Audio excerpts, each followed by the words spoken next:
inni sagalee cimaadhaan iyyee kufteetti Baabiloon guddittiin kufteetti iddoo buufata hafuurota mootaa taateetti lafa hafuurri xuraa'aan itti deddeebi'u lafa allaattiin xuraa'onnii fi jibbamoon itti deddeebi'an taateetti jedhe. Sabni hundinuu daadhii waynii dheekamsaa isa halalummaa ishee irraa dhufu dhuganiiru.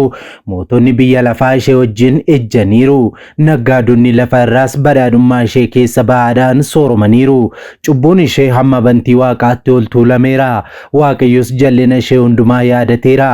Waan isheen nama irratti fiddee ishee irratti hin deebisa. Wanta isheen gooteefis dachaa lama godhaa dugda baasaa fi xoofoo isheen itti namaa bulbulteetti harka lama kan haammatu bulbula jira. Mul'ata Yohaannis boqonnaa 18 lakkoofsa 2 hanga 6tti.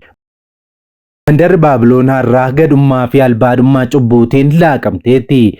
Abbootiin ishee gatii wangeelaaf baasaniin biyyi isaanii olaantummaa addunyaa irratti akka argattu taasisaniiru. Waggoota 70tti dhiyaatuuf addunyaa akka bulchitus godhaniiru. Maallaqa isheetiin addunyaan walirraa bitee akka daldaalu godhaniiru abbootni kiristaanaa Ameerikaa. Garuu maal godhaa ijoolleen isaanii hojii abbaa isaanii itti fufuu dhiisuun albaadummaa fi gadummaatti dhidhimuu isaanii waaqayyoon gaddisiisaniiru. Garaan waaqayyoos isaanitti gaddee dadhabbii abboota isaanis bishaanitti naqaniiru. Baabiloon har'aa Ameerikaa keessatti seexannii ifatti dhaloota kanaan waaqeffamaa jira. Ulfa baasuun yookaan lubbuu ajjeesuun mirga ta'eera. Sodomummaan dhiirri dhiiraa wajjin dubartiin dubartii wajjin ejjuunis seera qabeessa ta'eera. Wagga waggaan dhiiga daa'imman 500,000 olii seexanaaf aarsaa dhiyeessuu yookaan ni ajjeefamu jechuudha. Kana keessa darbee baay'ee wanti fokkisu ammoo nama waaqayyoo uumamaan dhiira godhee uume lakkii waaqayyo dogoggoree dhiira godhee na uume jechuun ofirraa muranii dubartiitti of jijjiiranii dubartoonni isaanii dubartummaa uumamaa saalaa waaqayyo isaaniif kennetti qaanaanii ofirraa jibbuudhaan gara dhiira namtolcheetti of jijjiiraa jiru. Gadhummaan kana caalu maaltu jira? Wanti waaqayyoon gaddisiisu kana caalus maaltu jira? Kanaaf waaqayyo kufaatii isaanitti fideera. Maarree kanaaf waaqayyo akkasittiin jedhe wanta ciggaa isaa akkasii waan hojjetaniif yeella'uun isaan irra ture. Isaan garuu hin yeellaane. Yelloon maal akka ta'e hin beekne. Kanaaf isaanis warra kufanii wajjin hin kufu. Ani isaan adabuu yommuun dhufu isaan kufaatii guddaa hin kufu jedhee anatti dubbateera jedha Macaafaa Ermiyaas raajichaa boqonnaa 6 lakkoofsa 15. Maarree kunoo dhaloonni waaqayyoon sodaachuu abboota isaanii irraa hin baratin hafan har'aa Ameerikaa keessatti meeshaa waraanaa gurguddoo hidhachuun waldoota kiristaanaa irratti dhukaasa banuun qulqulloota warra Ameerikaa guddittii ijaaran duguugaa jiru. Ameerikaatti namichi meeshaa waraanaa hidhate tokko waldaa kiristaanaa seenuudhaan amantoota waaqeffannaa irra turan irratti dhukaasa banuun lubbuun nama 5 yoo darbu namooti 8 ammoo madaa'aniiru. Kun bu'aa hojii gadhummaa Baabiloonidha. Kun kanaan ta'e otoo jiru Ameerikaan kufaatiitti malaa jiraachuu isheetiin sodaa guddaa keessa seente jirti. Kanarraa ka'uunis jeneraalota waraanaa ishee addunyaarra jiran maraa walgahii ariifachiisaaf maqaa jedhuun waamtee jirti. Ameerikaan addunyaarraa buufatawwan waraanaa iddoo 800 ol qabdi. Kana jechuun addunyaan keenya biyyoota 200 hin guutan waan ta'eef akka naannoo biyya tokkootti buufata waraanaa 4 qabaachuu jechuudha. Garuu amma dippiloomaasiin Ameerikaa kufaatii keessa seeneera.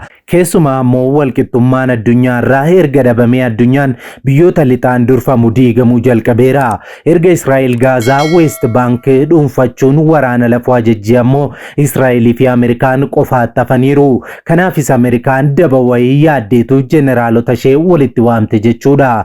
Ameerikaan erga hundeeffamte as jeneraalota ishee addunyaarra jiran yeroo jalqabaaf hundumaa akka walitti waamtetu himamaa jira. Kanaaf addunyaan cinqamaa jirti. Kufaatiin Baabiloon Ameerikaa waaqayyo irraa ijaateef jeneraalonni ishee waa gochuu waan danda'an hin fakkaatu. Garuu maaltu ta'uuf jira? Bal'ina isaa isin biraan geenya.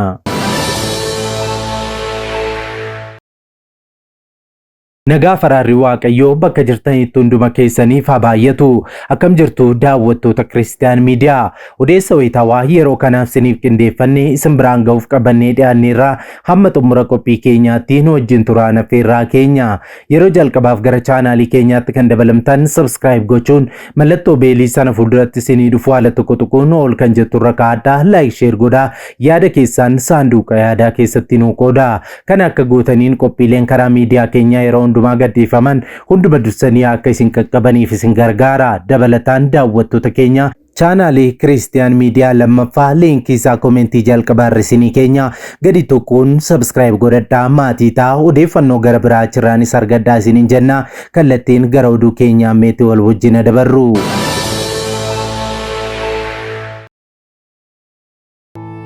Video kana like gochuudhaan jalqabaa. Amerikaan biyya lammiileen biyyattii eeyyamaan meeshaa waraanaa barbaadan hidhachuu danda'anidha.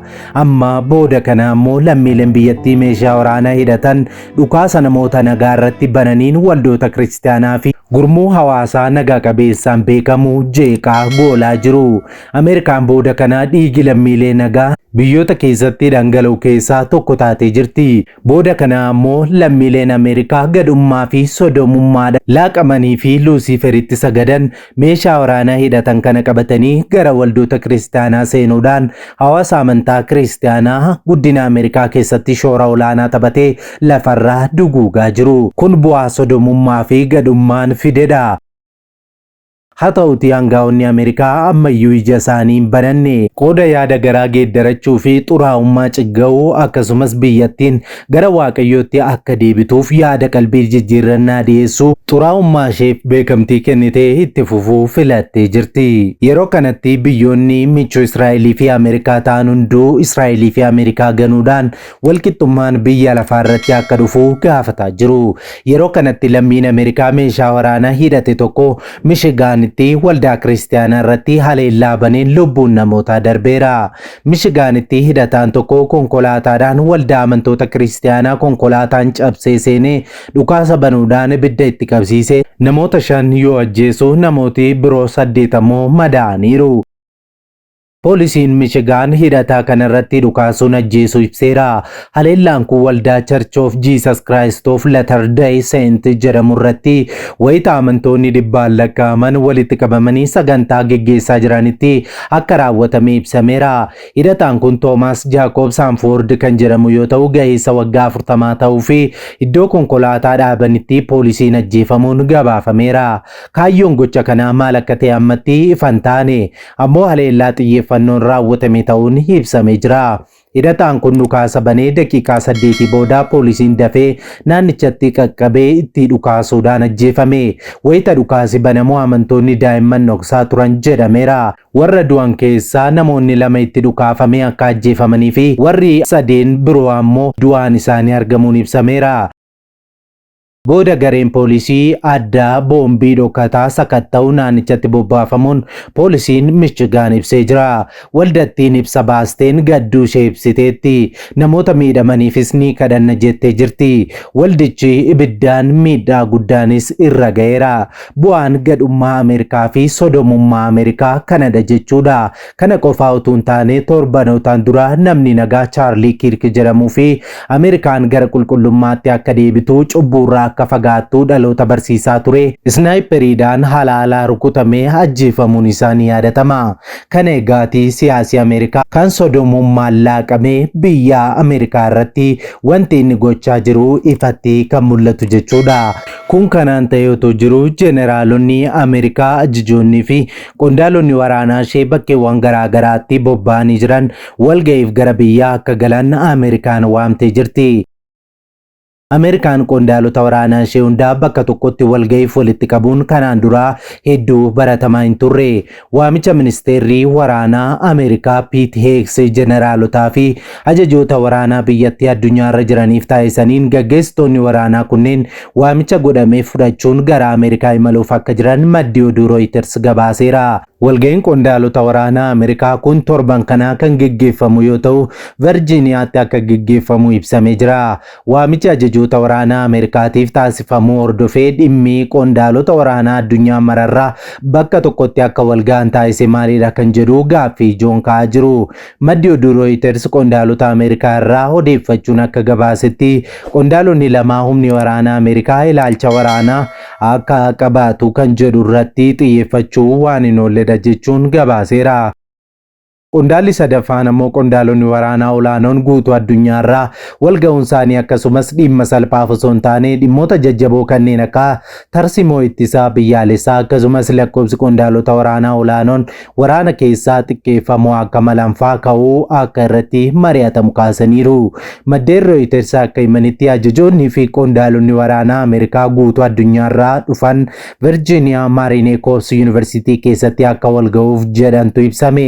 Ajajoonni waraanaa olaanoon ammoo xiyyaarota waraanaa Ameerikaatiin akka dhufan kan godhamu yoo ta'u buufata jeneraalaa Joins Base Andrew jedhamu kan Meerilaand keessatti argamutti erga bu'anii booda gara bakka walga'ichaa deemu jedhameera.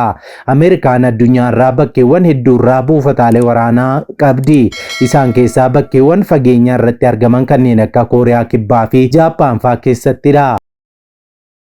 Walumaa galatti Ameerikaan iddoowwan 800 buufata waraanaa qabdi. Ameerikaan buufataalee waraanaa addunyaa bakka garaa garaatii qabdu kanneen jeneraalotaa fi admiiraalota waraanaa gulantaa urjii 2 hanga urjii 4 qabaniin kan hooggantudha. Ministeerri waraanaa Ameerikaa Pete Hegseth haasaa yeroo hedduu taasisu keessatti waraanni Ameerikaa ilaalcha waraanaa akka qabaatudha. Jalqaba ji'a kana ammoo Doonaald Tiraamp ministeera ittisaa gara ministeera waraanaatti akka jijjiiramu ajajee turuun isaanii yaadatama. Kun yeroo ta'aa jirutti pirezidantiin Ameerikaa Doonaald Tiraamp kora 80ffaa dhaabbata biyyoota gamtoomanii United Nation irratti haasaa taasisuuf wayita deeman yeroo 3 shirrii irratti raawwatamuu himachuun dhaabbatichi dhimma kana irratti qorannoo akka jalqabu gaafatan. Tiraamp miidiyaa hawaasummaa isaanii irratti wayita liiftii fayyadamuun giiftii duree Ameerikaa waliin gara galma walga'ii seenuuf jedhanitti maashiniin hojiin ala ta'uu akka daba irratti raawwatame ibsaniiru. Itti aansuun wayita galma seenan haasaa taasisuuf jedhanitti meeshaan qabiyyee ergaa isaanii irraa dubbisan teleprompter jedhamu jechuudha. Hojjechuu dhaabuu akkasumas sagaleen ciccitaa akka ture ibsuun yeroo 3 shirriin irratti raawwatameera jechuudhaan himatan. Aangaa'onni United Nation sagaleen kan hirrifameef namoonni afaan hiikamuuf akka sirnaan dhaga'aniif ta'uu ibseera. United Nation liiftiin kan dhaabbateef namni viidiyoo Tiraamp waraabaa ture duubatti deebi'ee waan ba'eef ta'uu akka hin oolles ibsame jira. Teleprompter ammoo kan jilli Ameerikaa qabatanii dhufanidha jedha jarmiyaan kun. Tiraamp yaada tiraans sooshaal irratti maxxansaniin taatee mudatee akka hanqeeqaniiru. Dhimma kana irratti qorannoon akka eegaluuf barreessaa olaanaa dhaabbata mootummoota gamtoomanii Antooniyoo Guutereesiif xalayaa akka barreessanis ibsaniiru.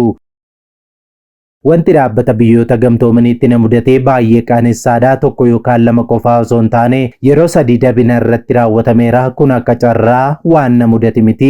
Yeroo 3dha shirri kan raawwatame hojii isaaniitti qaana'utu irra jiras jedhaniiru. Pirezidantiin Ameerikaa Doonaald Tiraamp namoonni liiftii to'ataa turan akka to'annoo seeraa jala oolanis gaafataniiru. Kun shiraa kaameraan nageenyaa naannoo liiftii sana jiran sirriitti ilaalamuu qabu. Secret Service haala kana xiyyeeffannaan hordofaa jiras jedhaniiru. Dhaabbata biyyoota gamtoomaniitti ambaasaaddara Ameerikaa kan ta'an Maayik Waaltiz taatee kana waan fudhatama hin qabnedha jechuun yaada Tiraamp qorannoon gaggeeffamu jedhan tumsaniiru. Ameerikaan yaaddoo nageenyaa akkanaa fi dhimmoota waltajjii addunyaa akka kanaa irratti kabaja namaa gadi buusaniif araarama tokkollee hin qabdu. Deebiin hatattamaa ni eegna jechuudhaan eegsii irratti barreessanii. Roobii darbee pirees sekereeteriyaatiin White House Caroline Leavitt liiftiin akka dhaabbatu kan taasifame itti yaadameeti jechuun haala tureen guddoo yaaddoo ibsanii turan. Pirezidaantichi fi giiftii dureen wayita liiftii irraa ba'an itti yaadame maaliif akka maashiniin sun dhaabbatee hatattamaan qorannoo eegalamuu qaba jedhaniiru. Tiraamp rakkoo teeknikaa isaan mudate kana keessa darbuun wayita galma United Nation keessatti haasaa taasisuuf jedhan maashiniin ergaa isaanii irraa dubbisan hojiin ala ta'uu hirmaattotatti himaniiru. Bifa qoosaatiin dubbataa turan amma garuu himannaa eegalaniiru. Namni maashina kana to'atu rakkoo hamaa keessa jira jechuun qoosaadhaan qabanii ergaa akeekkachiisaa dabarsaniifis turan. Aangaa'aan dhaabbata biyyoota gamtoomanii tokko BBCtti akka himanitti teleprompter Tiraamp himatan kana kan qabatanii dhufan jiila White House mataa isaaniiti malee rakkichi nu bira miti jechuudhaan ibsanii jiru.